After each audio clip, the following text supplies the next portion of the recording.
What's up, guys? It's the next Mike Ike, and I'm coming back at you with another Warhammer 40k Tacticus video.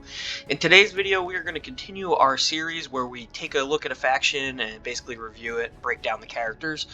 So, this week, we are going to be looking at the Adepta Sororitas, or Sisters of Battle, as some of you probably know it as. This is a pretty interesting faction. I think it's one of the stronger factions. Like I said in the last video, I do think Black Legion probably is the strongest, but I think the Sisters of Battle are right up there with them. And one of the reasons is they have two legendaries, so they're one of the few factions that have two legendaries. I think the Eldari are going to get two legendaries. And other than that, that's it. So they're one of only two factions, and really the only one currently that you can get two legendaries, and both of their legendaries are really good. One of them might be probably the best legendary in the game, and the other one's pretty good as well. So with that, guys, we're going to go ahead and break down the characters. So first up, we got Vindicta. Vindicta is one of the free-to-play characters that you're going to get. One of your original 5 characters. You're going to be given her, and she's pretty interesting. Early game, she is really good. She's extremely important in the Indominus campaign. Anytime you have the scarab swarms and stuff like that, she's really key. She's going to be probably the MVP for that campaign for you. And then in early game arena, she's really good.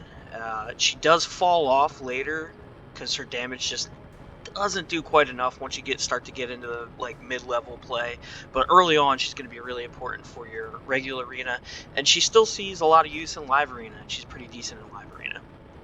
So let's take a look at her skills and what she's got. So first up, she has Active Faith. This is the basically faction bonus that every Sister of Battle has.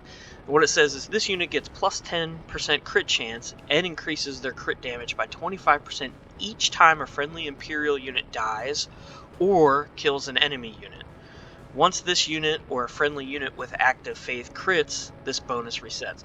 So basically, if your guys are getting killed or you're killing other people with Imperials, any character that you have that Active Faith with will get this does stack 10% crit chance and then crit damage by 25%.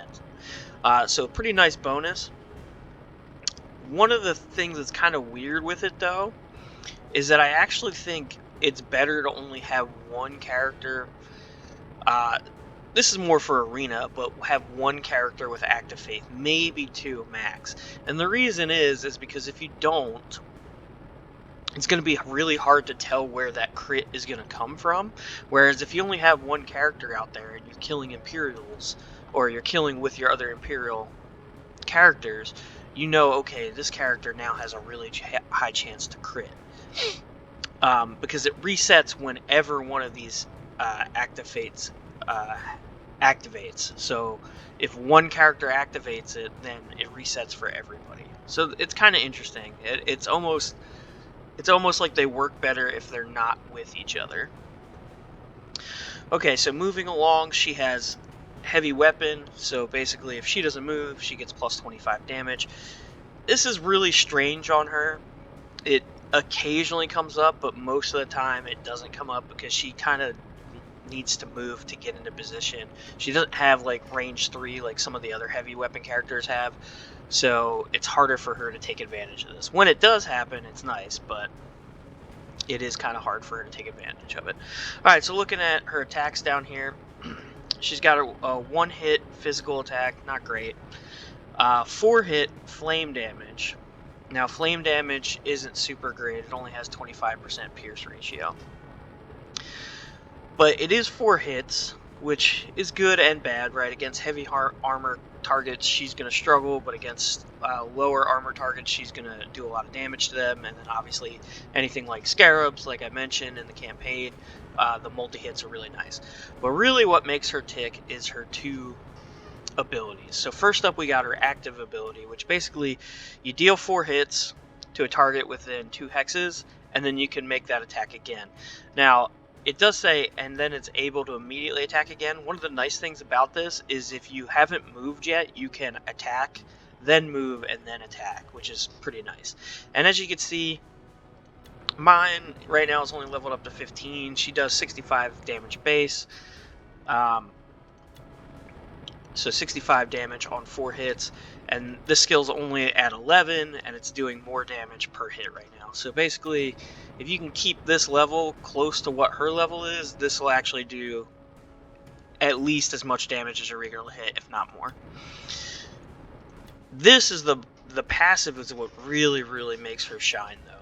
And it's when performing a ranged attack, also deals 3 hits of 71 flame damage to all units adjacent to the target. Has a 30% chance of setting each adjacent hex on fire as well. Fire's pretty nice because you can't just run through it. You have to move. And then it can spread on tall grass. And then units that start their turn on it take damage. But the really nice thing is this makes this attack basically an AoE.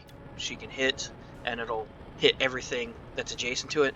You do have to be kind of careful with it because you can hit your own guys, and then spreading a bunch of fire can be good or bad for you as well.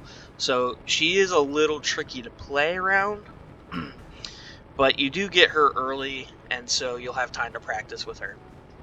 Like I said, early game, she's really good. She's a solid character, but she does kind of fall off late game. Alright, moving on. Next character we have is Isabella. Isabella is hands down the best healer in the game. So, I don't have her unlocked on this account. I do have her unlocked on my main account, so I can kind of talk to what she does. Her regular baseline stats don't really matter because it's her active and her passive that really make her tick. She has active faith as well. Again, you're not going to be really attacking with her, so I mean, occasionally you will, but a lot of times you're not going to attack with her. One of the weird things is she supposedly has a bolter, but it's only in melee range, so she does not have a ranged attack at all. It is a multi-hit, so occasionally if you're like, you know, fighting scarabs and stuff, that occasionally can come up. It's not enough to like one-shot scarabs, but it can get a couple hits in. But again, usually you're not going to be attacking. She has the healer ability, which basically means instead of attacking, she can heal. Can heal a friendly unit. Health as its action, the amount of health restored equals to the healer's damage multiplied by the highest number of hits of any of their weapons. Okay, but what makes her really good? So first off, she's got a really good revive / heal. So heals herself and all adjacent friendly units. Revives 1 random friendly Imperial character and up to 2 random friendly Imperial summons that have been defeated in this battle. Revive units appear in free adjacent hexes with 25 health and are unable to act this turn. Only affects non-mechanical units. So it is kind of restricting in what it does, but what it does is really good. Right? It'll revive. First off, it's an AoE heal. Then it'll revive an Imperial character. And then it'll revive Imperial summons, which is really nice. So if you have like Yarick and those Imperial Guardsmen die, she can bring up to 2 of them back. And obviously the health here, guys, scales. And then it looks like this might scale too. I think anywhere that it kind of has this number scales as you go up. So maybe that even goes up to more summons. But that's pretty nice. And then you look at her passive, and her passive is awesome. Any adjacent friendly unit that takes damage gets instantly healed by 12 health. This does not apply to lethal damage. So basically, if they're standing next to her, it's basically a buff. Every time they get hit, if they don't die, they heal immediately. And this can get pretty crazy. One of the spots that she's been really key for me is Onslaught. As you get higher and higher up the Onslaught levels, they get really challenging. And she is so good because you can kind of just group your team around her. And when the enemy comes in and hits you, they will hit you and then you'll heal. And they don't hit hard enough. Like in Onslaught, it's not like they hit hard enough to one-shot. It's like they'll sit there and they swarm you, right? It's Tyranids. They'll swarm you, and you know, you'll just get hit. You just keep getting hit, and then you finally die. Well, if you're next to her, every time you hit, you heal. So it's a lot harder to kill characters that are sitting around her. One of the stages I just played was literally the Tyranid swarms. The whole thing was those Tyranid swarms. My goodness, was that an annoying level. Those things do not hit hard, though, and she was really key in just slowly keeping my team alive while I slowly whittled down all those swarms. Also, guys, if you haven't checked out my video, I do have a video on her specifically with a neat little trick in Onslaught. I'll go over what it is right here real quick. Basically, what you can do with her is when a character dies in Onslaught, you get to bring another character in. Well, you get to bring in that character, and then she revives the other character. So what ends up happening is you end up having 6 active characters instead of 5 characters, and every time a character dies after that, you'll still get to bring in a character. So once you get that first character revived, you will have 6 characters for the rest of the Onslaught, unless you obviously get all your characters killed. But it's a cool little trick because it'll, you know, it's an extra body that can help you do more damage in Onslaught. Like I said, if you're just starting out, Onslaught probably seems pretty easy, but it does get challenging, way more challenging as you go up and get higher and higher. And, you know, other than that, healers don't have a big place in this game. I mean, I do occasionally see her in PvP. You know, maybe there's a team comp that really works, but honestly, for me, it's definitely any of the Imperial campaigns that you can take her in is nice, and then Onslaught is she's a star in the Imperial Onslaught. Alright, moving on. We have our first of 2 legendaries. Now, if you guys watch any of my weekly arena reviews, where every week I do look at like the top 25 teams in arena, at least in the group that I am in, Morven Vol has been in that group every week since I started doing it, and she's the only legendary that's been in it every week. In fact, most times she's the only legendary in the top 25. But she's really good, right? She's got the same active faith. She is mechanical, and then she blows up when she dies. But what really makes her shine is her active ability, where she deals 2 hits of blast damage to a target and 1 hit of blast damage to all adjacent targets, with the exception of herself. If she's adjacent to the target, it's range 3, and then she also does have a range 3 multi-hit attack. And then her passive, when attacking an adjacent enemy, any enemies adjacent both to the target and to her receive 2 hits of power damage. So basically, she's an AoE machine. She just puts out a lot of AoE. She's not really going to one-shot stuff usually, unless, you know, you're playing in arena and she's way higher than your guys, then maybe she'll one-shot. But she gets a bunch of chunk damage on stuff that basically it brings your enemies into one-shot range of your other stuff. And she's really solid character, one of the better legendaries. I've heard she's not very good in live arena. She's a little pillow-fisted down in live arena, but in regular arena, she's really good, and I imagine she's pretty good in campaigns as well. I unfortunately don't have her unlocked on either of my accounts. Would love to have her, but hopefully one day. So that's Morven Vol.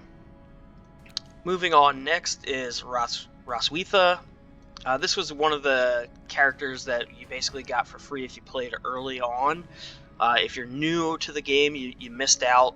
Right now, you can't farm her, but basically we had a Trial of Faith, which is just like the Eldari character event that we just had, basically, where you get shards for her and you unlock her, and then you can grind her up through that event as high as you can.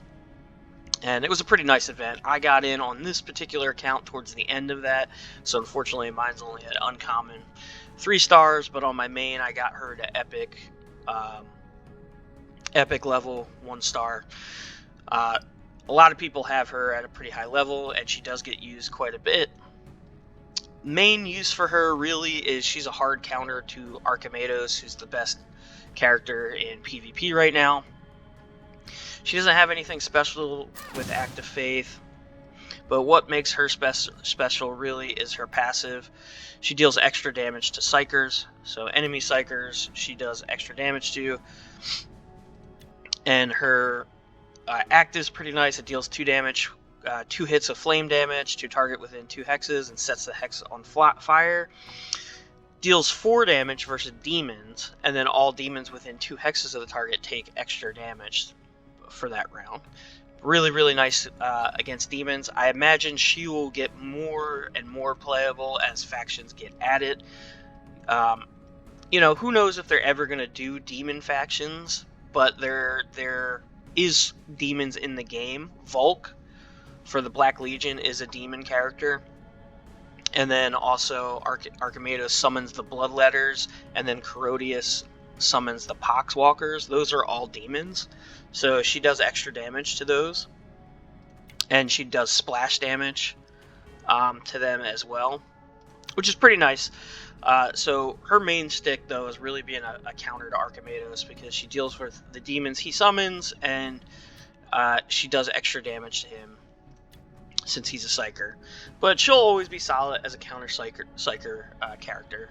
And like I said, right now she gets used a decent amount in Arena. I think part of that, again, is because Archimedes is such a dominant character, and then also because a lot of people got her unlocked at a pretty high level.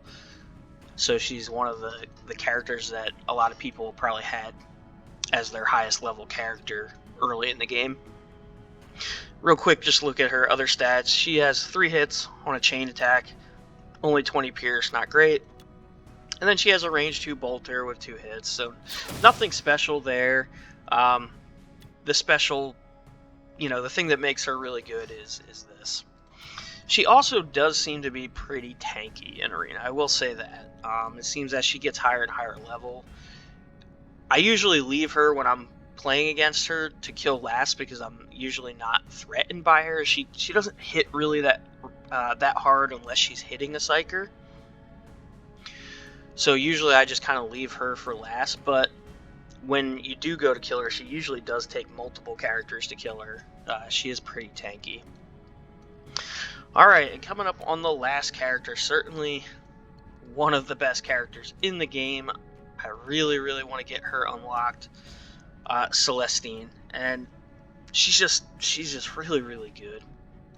So she has Act of Faith and then Flight, okay? But what makes her really good is she is one of the hardest characters in the game to kill, in that you cannot one-shot her. So what happens is, let's look at the passive. Whenever she's attacked, she summons one of these in a free adjacent hex, and immediately triggers its passive ability Life Word, which is if Celestine is in an adjacent hex and takes damage, the post armor damage is taken as direct damage by that instead. Can do this twice per battle. So basically the first 2 times she gets hit, she's going to summon one of these, and that thing will take the damage for her. So you have to invest at least 3 hits into her to kill her, which in Arena can be super annoying. It's super annoying in Live Arena. I'm starting to see a lot more of her in Live Arena. I wish I had her. And then as you level up, these stats level up on the summons too, so sometimes you don't even one-shot the summons, so then you have to do more damage. And then her active is pretty nice. From the second round, may move to any hex adjacent to an enemy and attack that enemy in melee, dealing extra damage during that attack. So basically she can teleport anywhere on the battlefield from the second round on, and just, teleport next to something and hit it, and when she does hit it, she hits it for extra damage. Really, really, really solid character. Probably the best legendary in the game. Again, if you guys watched any of my Arena reports, this last week I was playing with some big time whales, and the whales were building her and building Morven Vol. Those were two characters that pretty much a big chunk of the whales were building. I think as more and more people get her unlocked, she will become more and more popular. So overall, guys, a really solid faction. I think, there's not a single character in this faction that's bad. I'd say Vindicta is probably the worst, and she's really, really good early game. She just falls off late game. But the rest of the characters all have really solid places, whether that's an arena or campaign or onslaught like Isabella. They're all really, really good characters. So anyway, guys, that is going to be it for my review on the Sisters of Battle. As always, guys, I really appreciate you guys taking your time to watch my videos. If you can like my channel and subscribe, I'd really, really appreciate it. We are sitting in the 160s, I think like almost 170s for subscribers. When we get to that 250 mark, we will be doing another giveaway, so be on the lookout for that. And that's going to be it, guys. So as always, thanks for watching, and I hope you guys have a fantastic day.